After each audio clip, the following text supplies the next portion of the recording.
오늘은요 양심이라는 주제로 하나님 말씀 나누려고 합니다. 여러분, 이것으로 말미암아 나도 하나님과 사람에 대하여 항상 양심에 꺼리낌 없기를 힘쓰나이다. 여러분, 사도 바울은요 사역하는 데 있어서 하나님 앞에서 양심이 꺼리낌 없이 항상 힘썼다고 이야기합니다. 여러분, 사람과 짐승은 모두 흙으로 지음을 받았습니다. 그러나 사람에게는 있고 짐승에게는 없는 것이 몇 가지 있습니다. 그 중 하나가 오늘 본문에서 다루고 있는 양심입니다. 양심은 사람에게만 있고 사람을 사람답게 하고 짐승과 구별되어 줍니다. 여러분, 짐승에는 양심이 없습니다. 오직 하나님의 모양과 형상으로 지음받은 저와 여러분 안에 양심이라는 기능이 작동하고 있습니다. 그럼 양심이란 무엇일까요? 그 양심은 내면의 목소리라고 볼 수 있습니다. 로마서 2장 15절입니다. 이런 이들은 그 양심이 증거가 되어 그 생각들이 서로 혹은 고발하며. 이렇듯 양심은요 우리 내면의 목소리입니다.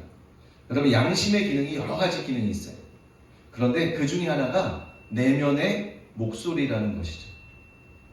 이처럼 양심은요 일종의 목소리입니다. 그것도 도덕적인 목소리입니다. 양심은 옳은 것과 그른 것의 차이에 대한 기본적인 인식이며 해도 되고 하면 안 되는 것을 가르쳐주는 내면의 목소리입니다. 양심에는 부인할 수 없는 권위가 있습니다. 왜냐하면 그것은 일종의 율법, 즉 마음에 새긴 율법으로 하나님의 음성을 대변하기 때문이에요. 여러분, 양심의 소리에 귀 기울이는 저와 여러분이 되시기를 예수님의 이름으로 축원합니다. 그러함에도 불구하고 양심은 완전하지 않아요. 양심은 무호하지 않으며 기준들과 문화의 영향을 받습니다. 양심은요 환경의 영향을 받게 되어 있습니다. 예를 들어 일부 일처의 국가에서는요 남자들이 아내를 둘 이상 두면 죄책감을 느끼죠. 그러나 다른 문화권에 대해서 일부 다처제의 국가에서는요 한 남편이 여러 아내를 두어도 양심에 꺼리낌이 없어요. 전혀 양심의 고통을 당하지 않습니다. 죄책감이 없는 것이죠. 이렇듯 양심은요 문화의 영향을 받습니다. 양심은 이렇게 중요한 기능이 있지만 환경의 영향을 받아요. 그래서 양심적인 죄를 짓는 것이 가능합니다. 양심적인 죄를 짓는 게 가능한 거예요. 왜냐하면 이 양심이라는 기능이 너무나 중요한 내면의 목소리이지만 환경과 문화에 영향을 받기 때문에 양심적으로 죄를 지을 수 있는 것이 가능한 것이죠. 이것은 교회를 핍박할 때 바울의 내면에서 일어났던 일이기도 합니다. 사도 바울이 교회를 핍박했을 당시에 마음의 내면에 일어났던 일이기도 합니다. 나중에 사도 바울이 바울이라고 거듭났을 때 그때 양심이 회복이 되죠. 그러므로 우리의 의무 중 하나가 양심을 교화시키는 것이, 저와 여러분이 양심의 목소리에 청종하는 깨끗한 양심을 갖는 저와 여러분이 되시길 예수님으로 축원합니다. 찰스 하지는 이런 말씀을 하셨어요. 건강한 양심의 조건 중 하나가 빛의 역할을 하는 지식으로 꼽았습니다. 그는 이렇게 말했습니다. 이성이 지식을 필요로 하듯이 양심은 지식을 필요로 한다. 우리가 이성을 가지고 태어나지만 그 자체만으로는 부족합니다. 초등학교, 중학교, 고등학교, 대학교를 다님으로써 지식을 취해야 합니다. 우리는 학교의 교육을 통하여 우리의 날마다 새로운 지식을 더해가죠. 그래야 사회생활을 제대로 할 수 있습니다. 저 요즘은 참 책을 읽는 게 너무 즐겁더라고요. 여러분, 독서가 너무너무 중요합니다. 왜 그래서 예전에 독서를 많이 한 사람은 이 대화 가운데 티가 나더라고요. 여러분, 독서량이 중요합니다. 그래서 가능한 한 책을 많이 읽으시기를 여러분에게 도전드립니다. 양심도 마찬가지예요. 우리가 태어날 때 양심을 갖고 태어나지만 양심에 지식을 더해야 합니다. 그래야 우리의 바른 생활이 가능해집니다. 그럼 양심을 교화시키는데 필요한 지식은 무엇일까요? 그것은 바로 하나님의 말씀입니다. 로마서 2장에서 바울이 잘 지적한 대로 양심은 마음에 새긴 율법이라고 16절에 이야기합니다. 양심은 마음에 새긴 율법이래요. 하나님의 율법이라고 사도 바울이 이야기합니다. 그런데 그것은 모세의 율법에 비해 불완전합니다. 그러므로 양심은 율법과 그 외에 성경, 말씀 즉 하나님의 말씀에 의해서 교화되어야 합니다. 그래서 성경은 다음과 같이 기록되어 있는 것입니다. 디모데전서 1장 5절이에요. 이 교훈의 목적은 청결한 마음과 선한 양심과 거짓이 없는 믿음에서 나오는 사랑이거늘. 여기에 보면 양심의 경계의 3대 목적이 나오는데요. 그 중에 하나가 선한 양심. 선한 양심. 예전에 그 밥존수 목사님 그런 양심에 대해서 표현을 여러 가지 양심에 대한 표현을 했습니다. 깨끗한 양심을 표현했고요. 두들겨 맞은 양심. 그리고 여러 가지 양심에 대해서 표현했는데 다 기억이 나진 않네요. 그런데 선한 양심, 경계를 받아야 할 양심이 선해진다는 뜻이죠. 그러면 경계를 받아야 될 양심이 어떻게 하면 선해질까요? 양심이. 그것은 다른 게 아니고요. 성경을 읽고 설교를 들으며 양심이 교화되어 선한 양심이 됩니다. 왜냐하면 하나님의 말씀의 기능이 그렇게 이야기하고 있어요.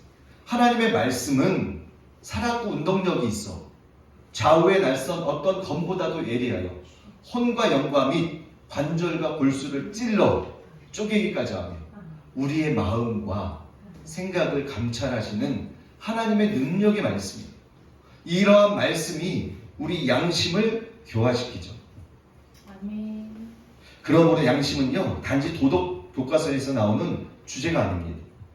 양심은 신앙과 불가분의 관계이며 신앙의 근간을 이루는 주제입니다. 너무너무 중요한 주제이죠.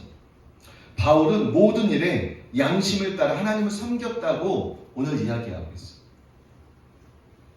여러분, 천부장과 총독의 이야기를 여러분 알고 있을 거예요. 그리고 대제사장과 바리새인들에 대해서도 알고 있을 것이. 그런데 천부장과 총독은 불신자들의 모형이라면 바리새인과 명목상의 신자들은 대제사장과 바리새인들은 외식자 혹은 명목상의 신자들의 모형으로 이야기할 수 있겠죠. 그러나 바울은 양심을 따라 하나님을 섬겼다라고 이야기합니다. 그런데 참된 그리스도인과 사역자들의 모형이 되기도 합니다. 사도행전 23장 1절에 이런 말씀이 나옵니다. 바울이 공회를 주목하여 이르되 여러분 형제들아 오늘까지 나는 범사에 양심을 따라 하나님을 섬겼노라 하거늘. 사도 바울은요 양심에 따라 하나님을 오늘까지 섬겼다고 이야기합니다. 여러분, 하나님이요 여러분의 마음의 중심을 살핀다는 것은 다른 말로 하면 여러분의 양심을 본다라고 이해할 수 있겠죠. 하나님은 사람을 보실 때 그 사람의 양심적인 것을 보십니다. 이게 너무너무 중요한 덕목이죠. 여러분, 다윗이요 시편에서 이런 기도를 하죠. 하나님이여 내 안에 정한 마음을 창조하여 주시고 내 안에 정직한 영을 새롭게 해달라. 여러분, 우리 마음이 깨끗해야 합니다. 산상수훈에서도 말씀하고 있어요. 마음이 청결한 자가 복이 있나니 저희가 하나님을 볼 것이요. 여러분, 성경에는요 되게 많은 구절에서 마음, 생각, 중심, 보이지 않는 이 영역을 다루고 있습니다. 그렇다면 너무너무 중요한 원리가 이 안에 숨어져 있겠죠.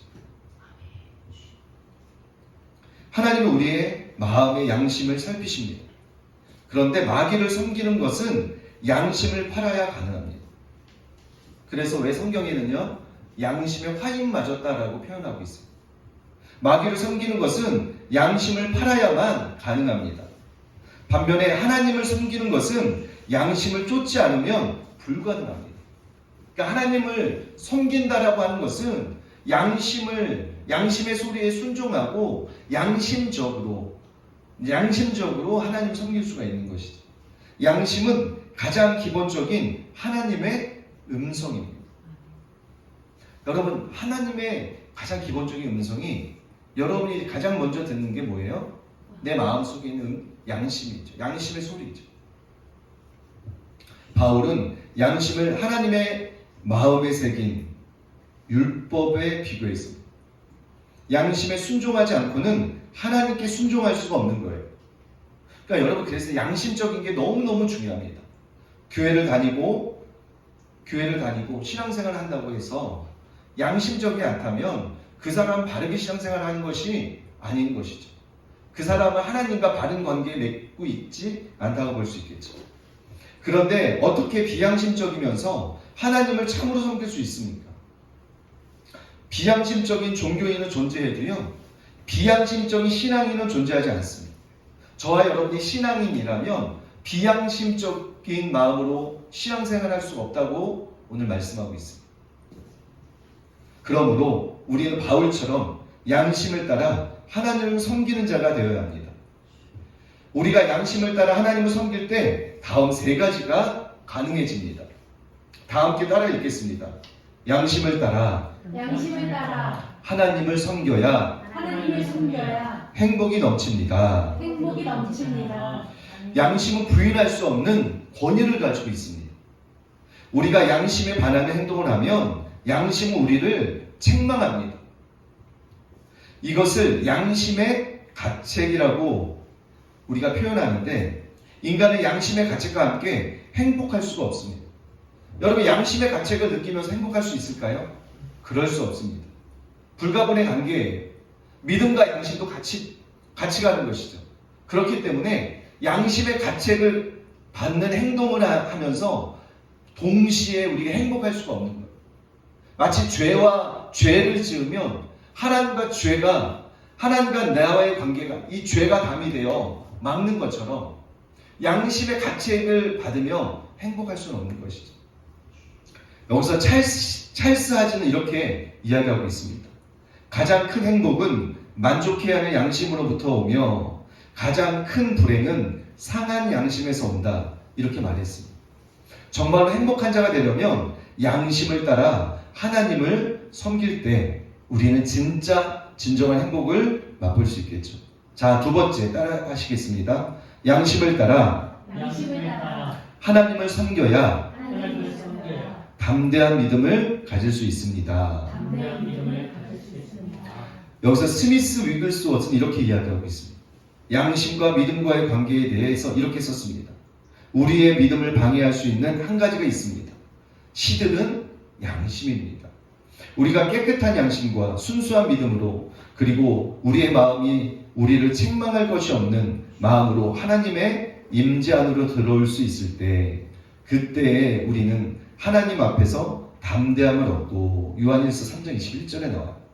우리의 양심이 깨끗하고 양심에 꺼리낌이 없을 때 하나님 앞에 어떻게 나아갈 수 있어요? 담대하게 나아갈 수 있는 말씀을 전하는 목사도요, 그렇죠. 하나님과의 관계 속에서 꺼리낌이 없을 때 더 하나님의 말씀을 힘있게 전할 수 있는 거고요, 더 하나님의 은혜를 더 끼칠 수 있는 것이죠. 여러분이 사람과의 관계에서도 양심의 가책이 있을 때는 그 사람을 똑바로 보기가 힘들 거예요. 그런데 하물며 하나님과의 관계 속에서 우리가 양심의 가책을 느끼는 행동을 한다면 하나님 앞에 담대하게 나아갈 수가 없는 것이죠. 요한일서 3장 22절에 무엇이든지 구하는 바를 그에게 받습니다. 근데 전제가 있습니다. 요한 21절에 그러죠. 하나님 앞에서 담대함을 얻을 때 무엇이든지 구하는 바를 그에게 얻는다고 이야기합니다. 하나님 앞에 나아가는데 거리낌이 없을 때, 담대하게 나아갈 수 있을 때 무엇이든지 원하는 그 바를 얻을 수 있다고 이야기합니다. 여러분, 그래서 이 양심의 기능이요, 너무너무 우리에게 주신 축복이며 동시에 너무너무 우리가 하나님과의 바른 관계에 있는지에 우리가 척도로 될 수 있습니다. 요한일서 3장 21절 22절에 이런 말씀이 나옵니다. 사랑하는 자들아, 만일 우리 마음이 우리를 책망할 것이 없으면 하나님 앞에서 담대함을 얻고 무엇이든지 구하는 바를 그에게서 받나니, 이는 우리가 그의 계명을 지키고 그 앞에서 기뻐하시는 것을 행함이라. 하나님이 기뻐하는 것을 행한다라고 이야기해요. 근데 담대함을 얻어서 믿음으로 하나님이 기뻐하는 그것을, 하나님의 말씀을 행한다라고 이야기합니다. 여러분, 믿음은 말씀에서 나올 뿐만 아니라 양심에서 나옵니다. 양심을 저버리면 사변적인 믿음은 가질 수 있어도 강하고 담대한 믿음을 가질 수가 없습니다. 양심의 소리에 여러분 무시한다면, 양심의 가책을 여러분이 신호를 무시한다면 하나님과의 관계 속에서 바르게 나아갈 수가 없는 거예요. 어그러지는 것이죠. 그것이 바로 죄라고 하는 것이죠. 여러분, 죄의 원언을 보면 관역에서 벗어났다는 의미를 가지고 있습니다. 관역에서 벗어난 게 죄인데, 벗어난 관역을 다시 맞추는 게 뭐예요? 회개라는 거예요. 메타노이아, 다시 그 제자리로 맞추다라는 의미를 갖고 있습니다. 여러분, 양심의 가책이 없이 우리가 살려면 하나님 앞에서 하나님의 말씀대로 죄를 멀리하고 하나님과 바른 관계에 있을 때 담대하게 나아갈 수 있는 것이죠. 의인만이 사자와 같이 담대할 수 있습니다. 잠언서 28장 1절에 나왔죠. 그래서 담대히 기도하고 담대히 설교하고 담대히 사역하여 큰 일을 이룰 수 있습니다. 그러므로 우리는 양심에 상처를 주는 일을 하지 말아야 합니다. 여러분, 양심에 상처를 주는 일이 무엇일까요? 하나님이 하지 말라고 하는 그거, 다시 말해서 죄를 짓는 게 양심이 하지 말라는 것이. 근데 양심에 상처를 주는 게 뭐예요? 반대로 죄를 짓는 것, 하나님이 기뻐하지 않는 것, 하나님의 죄라고 말하는 것, 그 죄를 짓는 것이 우리 양심에 상처를 주는 행위라는 것이죠. 여러분, 양심의 이 기능이 고장나면 어떻게 돼요? 하나님을 오해해야 합니다. 마치 이런 것이죠. 하나님을 오해했을 때는 어떻게 하나요? 자기가 만든 하나님을 자기 기준대로 하나님을 바르지 못한 잘못 섬기는 예를 가질 수 있어요. 얼마든지 그럴 수 있습니다. 교회를 나오고 하나님 앞에 예배를 드려도요, 얼마든지 불신자들보다 더 악하게 살아갈 수 있어요. 하나님을 향한 잘못된 지식, 이 양심의 기능이 파손되면, 양심의 기능이 고장나면 하나님을 오해할 수 있습니다. 하나님은 마치 내가 생각하는 하나님, 마치 이렇게 하나님은 항상 나를 보호하시고 이렇게 할 거야, 오해할 수 있습니다. 여러분, 하나님의 말씀은요, 항상 임자 어미를 우리는 살펴야 됩니다. 하나님의 공의를 생각하셔야 합니다. 하나님의 사랑만 알고 있으면 절대로 안 됩니다. 하나님의 공의가 없는 사랑은 사랑이 아닌 것이죠. 하나님의 심판이 없는 사랑은요, 사랑이 아닌 거예요. 방종인 것이죠. 그래서 양심의 기능이 고장나면 안 되는 것처럼 우리가 하나님 말씀대로 이 양심의 기능을 잘 우리 갖고 와야 될 줄 믿으시기 바랍니다. 자, 따라 함께 읽겠습니다. 세 번째입니다. 양심을 따라 하나님을 섬겨야 믿음이 파손되지 않습니다. 여기서 말하는 이 믿음은 앞에서 말한 믿음과 종류가 조금 다릅니다. 앞에서 말한 믿음은 기도 응답을 가져오는 믿음이고, 지금 말하는 믿음은요, 행함에 있는 산 믿음을 말하는 거예요. 양심을 따르지 않는 삶은 이 두 가지 믿음을 모두 파괴합니다. 디모데전서 1장 19절에 믿음과 착한 양심을 가지라. 어떤 이들은 이 양심을 버렸고 그 믿음에 관하여는 파산하였느니라. 여러분, 믿음이 없이는 하나님을 기쁘시게 할 수 없는 거예요. 믿음이 없이는 절대로 구원받을 수가 없습니다. 그런데 오늘 디모데전서에 뭐라고 나와요? 믿음과 착한 양심을 가지라. 어떤 이들은 이 양심을 버렸고, 여러분 양심을 버렸고, 여기서 버렸고라고 끝나지 않아요. 그 믿음에 관하여는 파산합니다. 양심이 버려졌고요, 그리고 나서 믿음에 관하여는 파손됐다고 이야기합니다. 여러분, 배가 파손되면 어떻게 됩니까? 침몰하는 거예요. 바다에 가라앉는 거예요. 그렇기 때문에 양심이 파손되면 믿음도 파손되는 겁니다. 그래서 우리가 양심의 소리를 잘 경청하고 이 양심에 잘 갖고 나갈 필요가 있습니다. 양심과 믿음은 서로 단짝입니다. 이 둘은 함께 갑니다. 양심이 없으면 믿음이 파괴됩니다. 비양심적인 믿음은 존재할 수가 없습니다. 여러분, 어떤 그리스도인이라고 해서요, 교회를 열심히 다닌다고 해서 그 사람이 비양심적이다 생각한다면 그 사람의 믿음은 파손된 믿음이에요. 더 이상 믿음이 아닌 거예요. 파손된 믿음이에요. 파손된 믿음으로 어떻게 우리가 구원받을 수 있습니까? 여러분, 믿음의 원어는요, 믿음의 원어는 현재 진행형입니다. 시제를 보면, 원어의 시제를 보면, 믿음의 원어의 시제를 보면 현재 진행형입니다. 내가 예수님을 믿으면 끝까지 믿어가는 거예요. 예전에 믿었는데 지금 믿지 않으면 믿는 자가 아닌 거예요. 지금 믿었다면 끝까지 임의와 아직의 측면에서 끝까지 믿어가는 것입니다. 아멘. 진실한 신자도 양심을 저버리면 믿음이 파괴됩니다. 따라서 비양심적인 사람은 모두 지옥에 갑니다. 여러분, 두려운 말씀이에요. 우리가 양심의 소리에 자꾸 불순종한다면 하나님과의 관계가 틀어질 거예요. 하나님과의 바르지 못한 관계 속에서 살아간다면 하나님에 대해서 미혹이 될 겁니다. 하나님에 대해서 오해하게 될 거예요. 어떻게 살아도 난 구원받았어. 한 번 구원은 영원한 구원이야. 이러한 잘못된 믿음, 사면적인 믿음, 그냥 교회에 왔다 갔다 하는 사면적인 믿음, 그것이 마치 신앙생활이 잘하는 것처럼 모 집사는, 모 형제는 담배도 피우는데 난 담배 안 피워. 그러니까 나는 신앙이 좋은 사람이야. 사람의 기준을, 하나님의 말씀의 기준이 아닌 사람의 기준을 가지고 나의 신앙을 평가하는 잘못된 미혹에서 빠질 수 있는 저와 여러분이 되지 않기를 예수님의 이름으로 축원합니다. 아멘. 양심은 화인 맞아서 거짓말하는 자들이라고 디모데전서 4장 2절에 말씀하고 있어요. 거짓말은 양심을 저버릴 때만 가능합니다.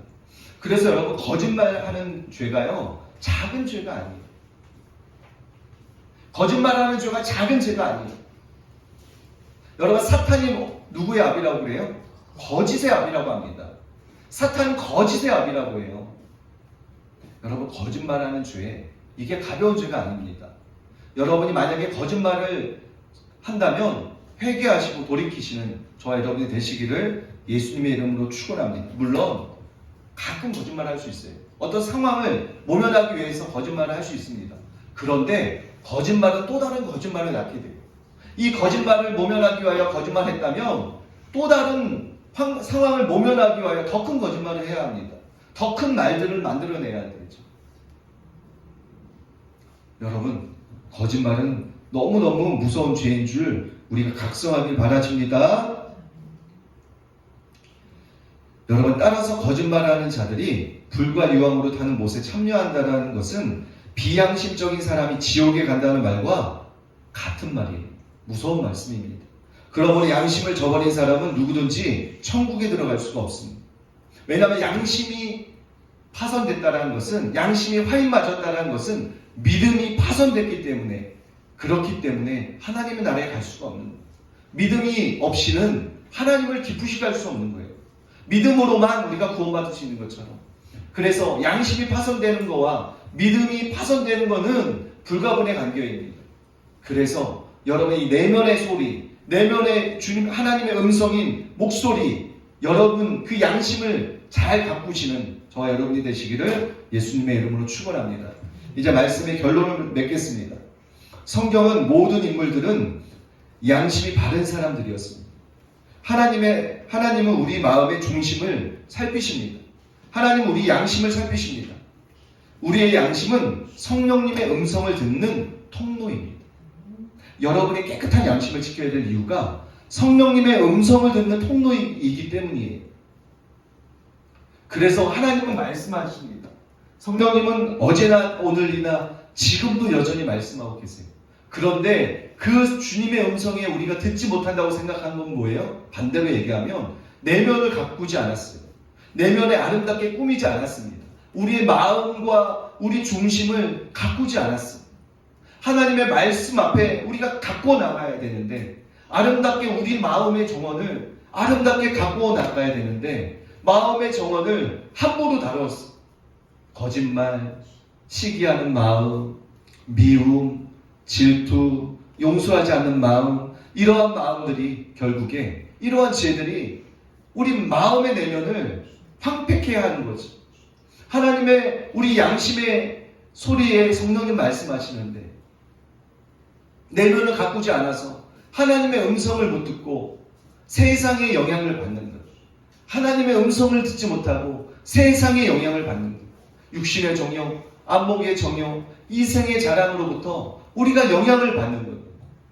그런데 우리 내면의 아름다움을 가꿀 때, 우리 마음의 중심을 살피며 우리 마음을 가꾸어 나갈 때, 아름답게 가꾸어 나갈 때, 하나님의 말씀으로 채워 나갈 때 우리 내면이 믿음으로 충만해지는 거예요. 하나님의 은혜로 충만해지는 거예요. 더 나아가서 양심은 하나님을 향한 믿음과 연관이 있습니다. 하나님 앞에서 바른 마음의 중심이 있을 때 우리의 믿음도 바르게 자라간다는 사실을 여러분 믿으시기 바랍니다. 아멘.